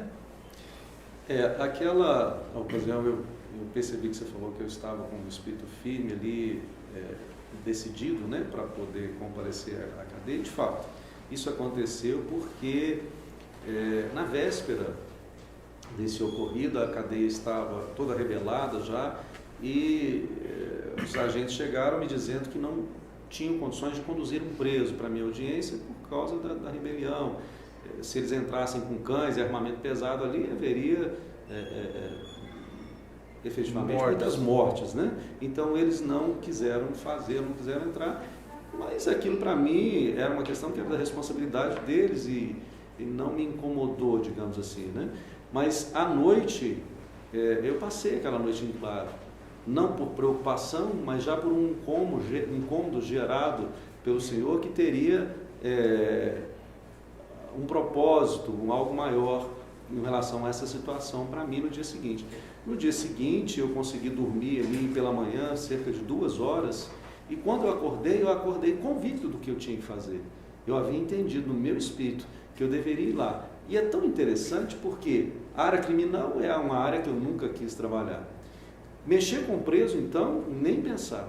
Mas Deus nos coloca justamente nessas situações para nos mostrar que Ele é Deus nas nossas vidas. Ele me levou para uma situação que eu nunca quis, onde eu nunca quis estar, mas para que eu conhecesse efetivamente o poder dele. E eu, quando entendi que eu deveria ir na cadeia, eu disse, Senhor, eu vou. Lógico que eu vou, mas né, quando eu cheguei lá, os delegados, os comandantes, tudo me olhando, né, como quem olha para um louco, e de fato era um louco que estava ali, porque eu não precisava e não tinha que fazer aquilo, era algo arriscado, né? Eu também não sabia que eu faria. E quando eu cheguei lá, comecei a conversar, eu comecei a perguntar para o Senhor, mas o que o Senhor quer que eu faça? E ele falou, chame o líder da rebelião para conversar com você, né? E assim eu fiz, pedi que trouxessem o líder, ele veio, se sentou na minha frente, eu mandei tirar essas algemas dele para a gente conversar, e nós começamos a conversar. E ele conversando comigo, o Senhor falou comigo, eu quero que você entre lá dentro. Na hora eu pensei, Senhor, o senhor está certo. E eu queria ir. Eu estava, nossa, eu vou. O senhor está certo disso, eu quero que eu entre lá dentro. O Senhor falou, disse, eu quero que você vá lá dentro. Eu falei, pois bem, se é o Senhor que está falando. Eu perguntei para o preso, falei, olha, será que os seus companheiros me receberiam? Ele abriu um largo sorriso, né? Na hora eu não entendi se foi de satisfação ou de por ver ali uma oportunidade de reter uma autoridade no meio deles, né? Eu poderia pensar muitas coisas, mas enfim. Ele falou sim, nós queremos recebê-lo, e eu então decidi entrar. E quando eu tomei essa decisão, os policiais começaram a passar rádio e dar ordens e comandos como se daria entrada. Eu disse, não vou entrar com escolta, sou só eu, né? E eles obedeceram, abriram os portões para eu entrar, começaram a me mostrar a cadeia. Eu falei, não, eu não quero ver a cadeia, eu quero ver os presos. Então vocês podem ficar daqui para trás porque eu vou sozinho. E de fato eu entrei sozinho, a cadeia estava toda destruída, né? Eles estavam efetivamente rebelados, mascarados, com barras de ferro na mão, muitos em pontos estratégicos, mas eu só fiz um aceno e os chamei para conversar, eles começaram a se sentar e ao final do dia estavam muitos deles chorando, né, por conta daquilo que foi dito, daquilo que foi ministrado, e eu chamei lá uma missionária que nos ajudou e serviu um lanche para eles, estavam com essa necessidade, e eles terminaram a noite cantando, né? A rebelião terminou nesse sentido. Então, voltamos àquela questão do confiar em Deus e de se deixar ser guiado por Ele. Não recomendo que ninguém faça isso, se não estiver com absoluta certeza de que está sendo guiado por Deus, porque caso contrário pode sofrer os reveses da situação, né? Mas eu tinha essa convicção, eu tinha essa certeza e fui ali guardado, fui sustentado e como eu disse, de fato a rebelião terminou, né? Aquilo se encerrou, os presos foram todos transferidos e sem maiores consequências, sem que houvesse qualquer vítima, qualquer outro incidente mais grave. Várias pessoas têm que apenas ser olhado, né? Que falta ali uma carência realmente do olhar, do conversar, do se colocar, né? Isso é muito importante. Nós não podemos perder de vista que são pessoas. São irmãos. São almas ali, né? Que erraram. Sim, erraram. Devem pagar pelo seu erro? Sim, devem pagar. Não podem ser eximidos dessas consequências. Mas tudo deve se fazer dentro de um mínimo, de um padrão, né? de respeito à vida, de respeito, enfim, a tudo aquilo que deve ser observado, que diz respeito aos valores humanos, não é mesmo? Mas é bom que se deixe claro, eu não advogo a isenção da responsabilidade, não, de maneira alguma. Nós precisamos nos responsabilizarmos pelos nossos erros, né? Mas isso tudo dentro de uma observância desses valores, digamos assim, né? Humanos. Muito importante. O senhor também trabalha muito essa questão com pulso firme, né? Sempre tentando educar com amor, mas ao mesmo tempo com pulso firme. O senhor não acha que vai chegar um tempo que os pais vão virar e falar assim, menino, se você não se comportar, eu vou te mandar para o Dr. Serlon. Não chega esse tempo, não? Isso de fato já está acontecendo. Já há algum tempo acontece, quando nós começamos com Justiça na Escola, fazendo as palestras, os pais perceberam isso, né? Essa minha firmeza de caráter, enfim, mas isso só revela, na verdade, a falta do exercício de responsabilidade por parte dos pais, ou seja, a transferência de autoridade. Porque quando você fala, vou te mandar para fulano, você está dizendo, eu não tenho autoridade para resolver, eu não tenho autoridade para impor limites sobre a sua vida, então eu vou ter que buscar uma outra autoridade. Isso é ruim, né? Embora os pais tantas vezes façam isso na melhor das intenções, isso desconstitui a autoridade deles. Então é melhor que eles absorvam as orientações, retenham aquilo que é bom, aquilo que eles entendam que é bom da nossa fala e exerçam eles próprios a sua autoridade. Para o senhor é fácil ter amizades, doutor? Não, definitivamente não, porque o cargo assim o exige. Nós temos que ter cuidado com as pessoas com as quais nós nos relacionamos. Infelizmente, muitas pessoas são movidas por interesses escusos, né? Nós tantas vezes temos que nos cercar desses cuidados, porque a aproximação muitas vezes de algumas pessoas sempre vem movida por um interesse secundário que não só o próprio relacionamento. E tem os aspectos de segurança, tem os aspectos de preservar a vida da família, tem os aspectos de ética, de moral, né, inerentes ao próprio exercício da função, que precisam ser observados. Então, há uma certa restrição no que diz respeito a essa questão. Para mim é difícil também ter amizades, porque assim, quando eu tento ter amizade com mulheres, elas sempre têm os interesses escusos, né? É meio complicado. E com homens, eles têm ciúme das mulheres, porque saem comigo e aí não tem para ninguém. Aí não, é difícil, é muito complicado ter amizade. Dr. Serlon, nós temos, os nossos repórteres, colheram uma pergunta de um convidado, né? Que nós também, um dos objetivos do programa é ter essa interação com a sociedade, realmente com o convidado. Então nós vamos ver agora uma das perguntas que fizeram para o senhor.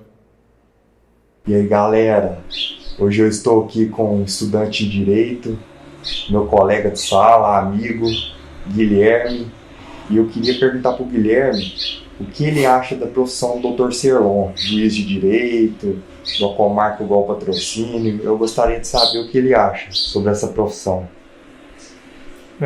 Boa tarde, boa noite ou bom dia a todos. Profissão de juiz, eu creio que seja, ela tem que estudar bastante. Eu admiro muito, porque eu sei que não é nada fácil, é bem complexo. Precisa saber muito e ter sangue frio. E eu admiro bastante. Imagina, hein? Foda, né? Uma cidade igual Patrocínio, pequena desse jeito, ser juiz da vara criminal. Nossa, assim, não é pra qualquer um, não. Tem que ter sangue frio, tem que ter coragem. Então, E atrelado a isso, eu também queria pegar o gancho aqui e perguntar para o Dr. Serlon. Queria saber mais da caminhada dele, como é que ele fez, o que motivou ele, como foram os estudos, como ele conseguiu chegar, né, até ser juiz de direito aqui da comarca. É uma pergunta muito importante, realmente, né? Com certeza. E eu considero muito oportuna porque, embora não pareça, o único curso que eu não queria fazer era o curso de Direito. Eu sempre tive aquele desejo que muitas crianças têm, né, quando são perguntadas qual a carreira que vai seguir. Eu queria ser médico, né? E foi assim até ali o terceiro ano do ensino médio, quando o diretor da minha escola começou a me dizer: olha, você tem uma pegada interessante aqui para advogar, porque eu era sempre aquele líder da sala que fazia defesa dos alunos que estavam em dificuldade com a direção da escola. Mediava ali. Mediava, e ele falava para mim: olha, você tem que fazer o curso de Direito. E eu não gostava, eu dizia: não, esse não é o curso para mim não. Até que um dia, ali já às vésperas de eu fazer a inscrição para o vestibular, eu li um livro de um caso policial, achei extremamente interessante e aquilo me despertou o desejo de fazer o curso de Direito, né? Então foi assim, eu prestei o vestibular, fui aprovado, fiz o curso, mas não havia assim tanto interesse da minha parte no primeiro momento. Eu até dizia: vou fazer o curso, mas não vou exercer a profissão não, penso que não. Mas houve ali um determinado ponto da caminhada, mais no início, em que eu fui despertado para buscar um estágio. Olha só que interessante. Um estágio com uma juíza que era minha professora de Direito Processual Penal, doutora Graça Nunes, foi juíza lá em Tupaciguara, na ocasião, era minha terra, e eu a procurei, dizendo: olha, eu gostaria muito de fazer um estágio para a senhora e aprender mais um pouco da vida do juiz, que eu não conheço, né? Enfim, mal sabia onde eu estava entrando, né? Porque ela falou: olha, tá bom, então vamos começar. Ela era muito prática, pegou um processo de uns 10 volumes, colocou na minha frente e falou: pode levar. Eu falei: como assim? Leve e faça a sentença. Eu falei: meu Deus, né? Mas eu peguei aquele processo e foi a isca que eu precisava, né, para ser atraído para o direito. Porque, para o direito não, para a magistratura. Eu fiquei maravilhado. Eu queria comer todas aquelas informações, eu li até a numeração das folhas ali, enfim. E eu passei a varar madrugadas, né, naquele afã de entender o que estava ali nas entrelinhas, o que era prova, o que não era, as alegações das partes, aquilo, né? E eu fiquei muito impactado também com a conduta daquela juíza. O perfil dela, a retidão de caráter, a firmeza com que ela atuava, a segurança que ela transmitia, a simpatia com que ela tratava as pessoas, né? Ela exercia o munus dela com muita galhardia, e eu fiquei impressionado com aquilo e entendi então que a magistratura era tudo o que eu queria, né? Daquele momento em diante, continuando a fazer o estágio ali, eu mergulhei, né, nos estudos do curso de Direito, me descobri e passei então a buscar por essa carreira. Mas eu vejo ali que ele perguntou, né, como é que eu trilhei essa carreira. O começo foi assim, e eu me lembro que um dia lá em Uberlândia eu trabalhava, já trabalhava no banco e fazia lá o curso de Direito, estava finalmente já do curso, e morava numa república. Vida de quem mora em república não é fácil. Não é tão fácil, né? E houve nessa ocasião que eu estava terminando o curso de Direito um desejo muito aflorado em mim de conseguir passar no concurso da magistratura. Eu sabia que era extremamente difícil, ele tem razão ali de dizer que demanda-se muito estudo, muita dedicação, e de fato é assim. Mas eu entendi que havia uma necessidade maior, não bastava o meu esforço, né? E olha que eu não conhecia ainda o senhor nessa ocasião, mas eu me lembro muito bem, como se fosse ontem. Eu estava no meu quarto, sozinho, estudando ali, e o meu coração começou a arder. Eu olhei para o céu, era uma tarde muito bonita, e eu disse: Deus, eu tenho um desejo muito grande de trilhar a carreira da magistratura. E eu queria te pedir que você me ajudasse, eu queria te pedir, eu não conhecia ainda o Senhor, mas já era atraído a falar com Ele, né? E eu me lembro que houve uma presença muito forte nessa ocasião. Eu fui tomado de um quebrantamento muito intenso, as lágrimas rolaram no meu rosto, eu não entendia muito bem o que significava isso, né? Mas guardei aquilo comigo e nessa caminhada advoguei, como eu disse, fui advogado do banco, lecionei também na universidade, até que chegou a maturidade, que é extremamente necessária para a gente assumir uma posição dessa, né?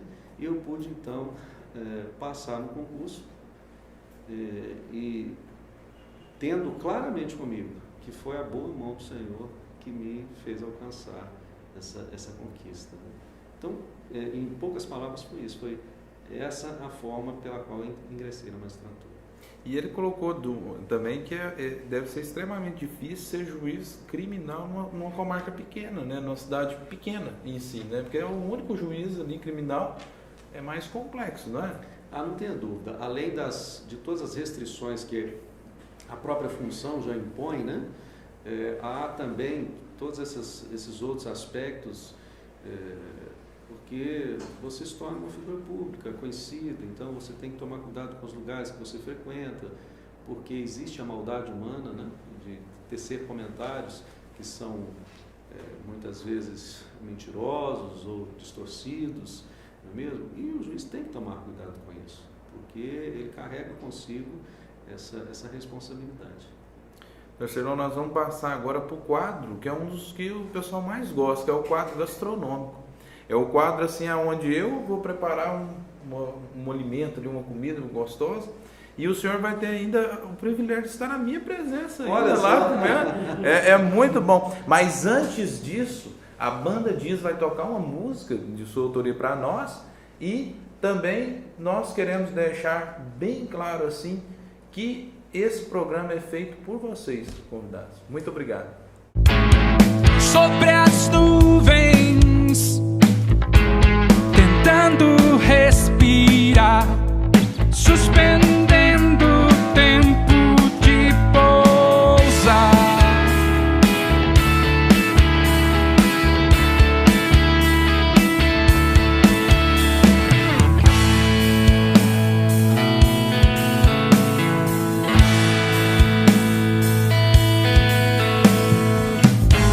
Se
meus sonhos e da minha dor.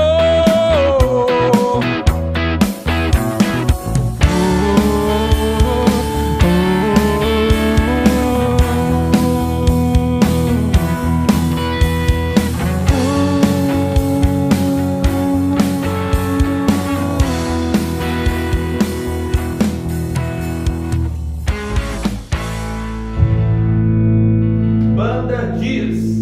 Para aqueles que curtiram agora Samuel Maria Luísa com a Banda Diz, para contatos para shows, é bandadiz.com, ou pode mandar um e-mail aqui para CWT também. Fiquem em paz.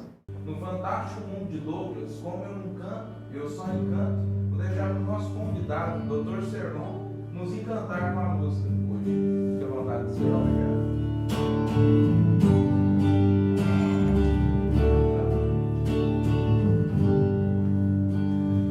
Tudo que tens feito, por tudo que vais fazer, por tuas promessas e tudo que és, eu quero te agradecer com todo o meu ser. Te agradeço, meu Senhor.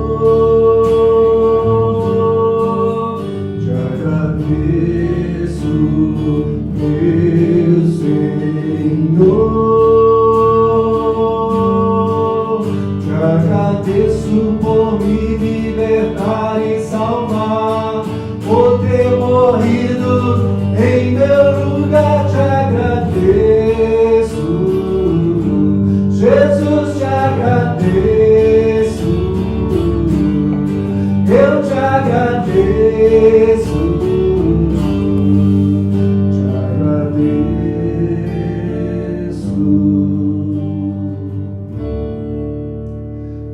Tudo que tens feito, por tudo que vais fazer, por tuas promessas e tudo que és, eu quero te agradecer com todo o meu ser. Te agradeço, meu Senhor.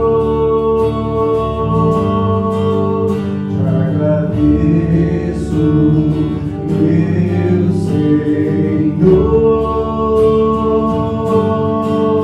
te agradeço por me libertar e salvar, por ter morrido em meu lugar. Te agradeço, Jesus, te agradeço,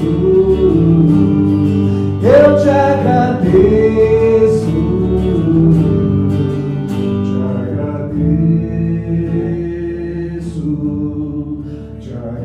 agradeço, meu Senhor. Te agradeço, meu Senhor. Te agradeço por me libertar e salvar, por ter morrido em meu lugar. Te agradeço, Jesus, te agradeço, eu te agradeço, te agradeço, te agradeço por me libertar e salvar, por ter morrido em meu lugar. Te agradeço, Jesus, te agradeço, eu te agradeço, te agradeço, te agradeço, te agradeço.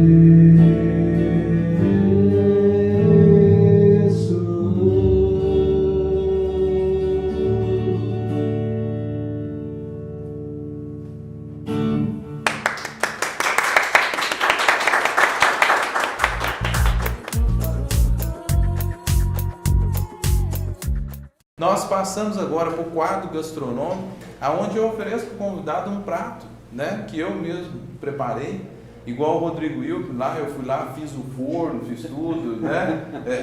Na realidade eu não tenho a destreza dele, eu tenho só a beleza, né? Normal ali. Que entrem agora o prato que eu preparei para o Dr. Sernon. Prato.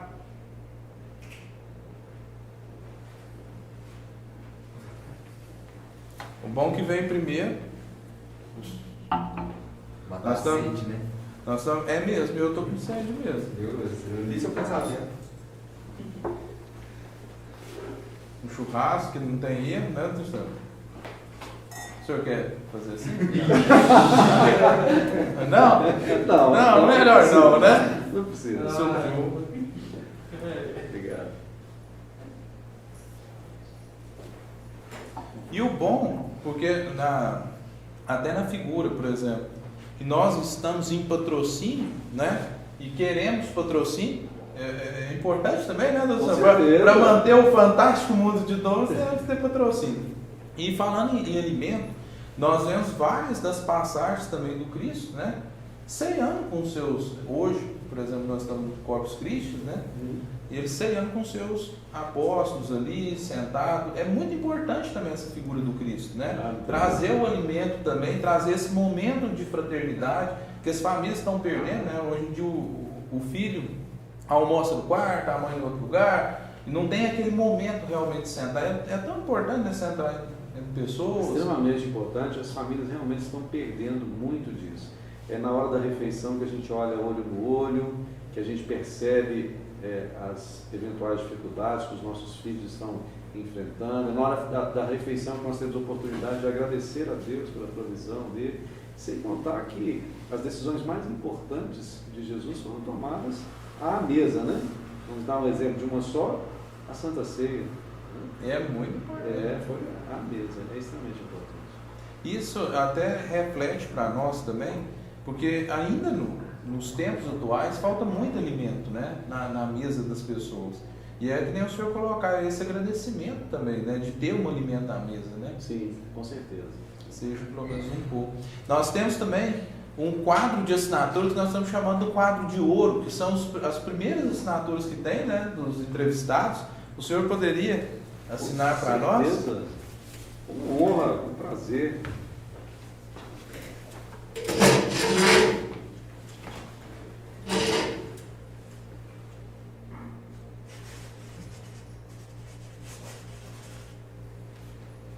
Aê! Mais uma assinatura! Muito obrigado, senhor. E temos também a questão do programa no fechamento em si. Experimentar o prato, o senhor experimenta para ver qual a nota que o senhor vai dar? Com certeza, é para agora. Eu também vou experimentar, porque eu estou com fome.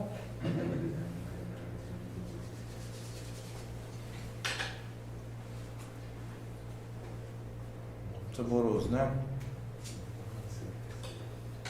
Não tem que entrar debaixo da mesa, não? Não, aqui não dá para passar. Eu gosto muito daquela questão da Ana Maria, que ela é muito sincera, né? Quando é ruim, ela fala, não ficou bom. Olha, o suco de uva de qualidade. Eu adoro suco de uva.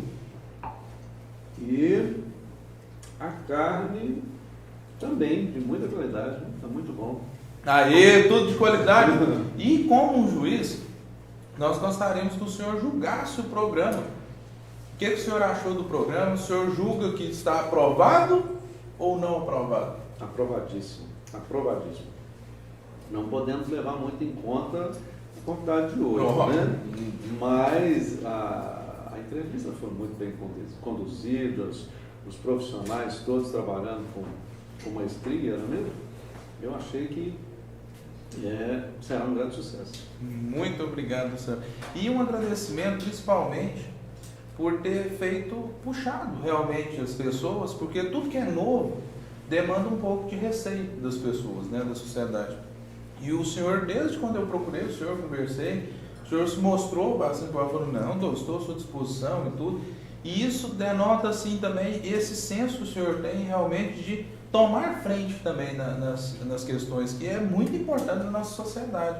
Estamos precisando assim de algo novo, de algo que realmente reflita, e o programa busca sempre isso, tentar que o convidado trabalhe ali o lado também, que o senhor tem o lado de juiz, muita gente vai ver o senhor ali com o lado de juiz, né? E também mostrando o seu lado pessoal também, que as pessoas ficam ali curiosas, né? Querem também participar. Tá certo. Tem alguma pergunta que o senhor queria ter respondido que eu não fiz para o senhor assim? Tem uma pergunta. Você vai deixar o cavanhaque agora? Não, é o que eu estou pensando, né? É mesmo, nós poderíamos fazer um quadro, todos aqueles que, né, assistirem o programa, poderiam mandar nos comentários como que é o visual do Douglas agora. Será que eu deixo o cavanhaque? Claro. Será que não? Isso aí só, né, os convidados vão responder. E a gente trabalha, e é importante isso mesmo. Na hora que eu olhei aqui, eu estava olhando, então assim, gente, eu acho que eu vou ficar bem também de cavanhaque. Isso é importante. Muito bom mesmo. Terceiro, um agradecimento do fundo do coração, em nome de toda a equipe.